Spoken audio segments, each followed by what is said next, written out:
Number 6 is angles Q and R of a triangle PQR are 25 degree and 65 degrees. Write which of the following is true. Now we know that if we know two angles of a triangle, we can find out the third one. So angle P plus angle Q plus angle R is equal to 180 degrees. Why? Because we have already studied the angle sum property of triangle, and it says that sum of three angles of a triangle is always equal to 180 degrees. Now Q is 25 degrees and R is 65 degrees. Let us find out angle P from here.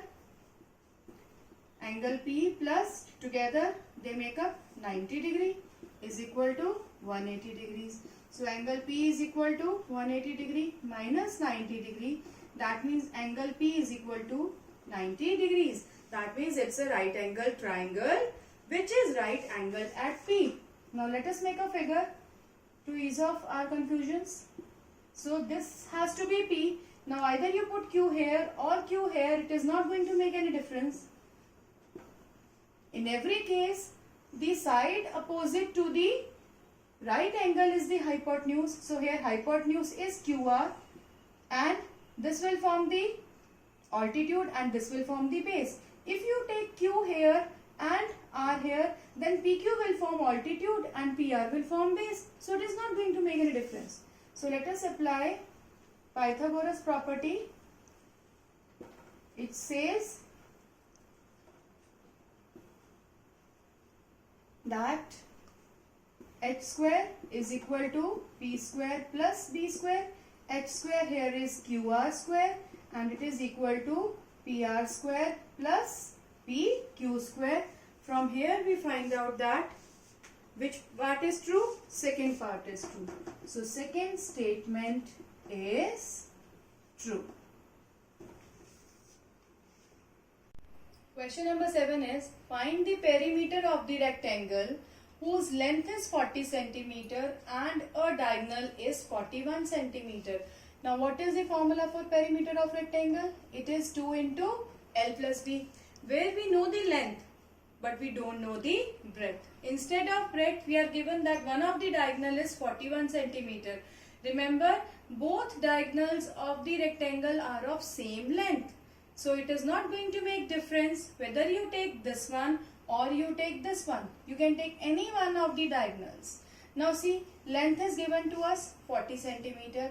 Let the breadth be x. And now this is a right angle triangle because length and breadth in a rectangle all the angles are of 90 degree. So we can apply Pythagoras property in this triangle. Alternatively, you can take this one also. You can take any of the triangle. Let me give some name to it. So ABCD is our rectangle. ABCD is a rectangle and triangle ABC is right angled triangle. So we can apply Pythagoras property to it, and you remember what does the Pythagoras property says? It says h square is equal to p square plus b square, where p is the perpendicular, b is the base and h is the hypotenuse. And the most important thing is that whatever side is opposite to the angle of 90 degrees hypotenuse. So here we have 41 square is equal to p square means x square. Or you can keep it p also. If you don't want to suppose it x, you can keep it p also. And b square. B square means 40 square. 41 square means 41 multiplied by 41. And it is 1681 is equal to p square plus 40 into 40 is 1600. So what is p square?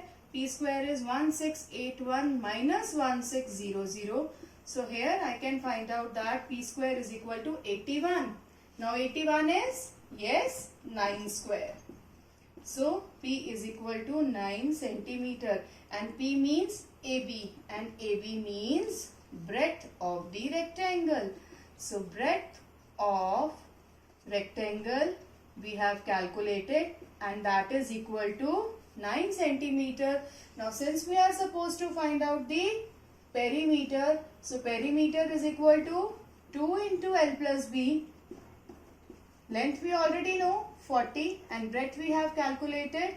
40 plus 9 is 49 and 49 into 2 is 98 centimeter is the perimeter of the rectangle. Question number 8 is, the diagonals of a rhombus measure 16 centimeter and 30 centimeter. Find its perimeter. Now let us first revise what is a rhombus. A rhombus is a parallelogram whose all sides are equal. Rhombus is such a parallelogram whose all sides are equal. Now when all sides are equal, that means these four sides. So for finding out the perimeter, we can find it by using 4 into side. Now, but we are not given the side of the rhombus. So our question is to first find out the side of the rhombus. Now you see these two diagonals are given. Obviously by seeing we can find out that this one is the bigger one and this is the smaller one. So this has to be 30 centimeter. And this one will be 16 centimeter. Now there is a property in a rhombus that diagonals bisect each other. In a rhombus, diagonals bisect each other at 90 degree. Now what does this mean? Bisect means cut करते हैं in equal parts and that too at a right angle. That means all these four angles are right angles and they bisect each other. That means if this whole is 30, then this one is 15 and this is also 15. If this whole is 16, then this part is 8 and this part is also 8. Now you take any of these four triangles which are made. All these four triangles are right angled triangles with perpendicular and base given and hypotenuse is not given. So you can take any one of the triangle. You can take any one of these four triangles. Let me give some name to the rhombus. Let this be ABCD and let this point be O. So if I take this triangle AOB, then this triangle AOB is a right angle triangle or right triangle, and we can apply Pythagoras property to it. Pythagoras property is applicable only in case of a right angle triangle. Now see, in front of 90 degree, which side you have? AB, that means this is the hypotenuse and this is the side of the rhombus. So Pythagoras property says x square is equal to p square plus b square. H so we have to calculate. Any one of these two can be taken as perpendicular and the other one can be taken as base. There is no hard and fast rule. What is 15 square? 225. What is 8 square? 64. Add them up.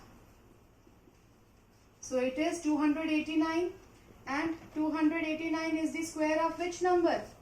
Yes, it is 17 square. So from here, H is calculated and it comes out to be 17 centimeter. Now this is the side. The hypotenuse of the triangle is the side of the rhombus. So that means we have calculated the side of the rhombus and that is 17 centimeter. So what about the perimeter of the rhombus? As discussed earlier, its formula is 4 into side. So that means 4 into 17, that comes out to be 68 centimeter.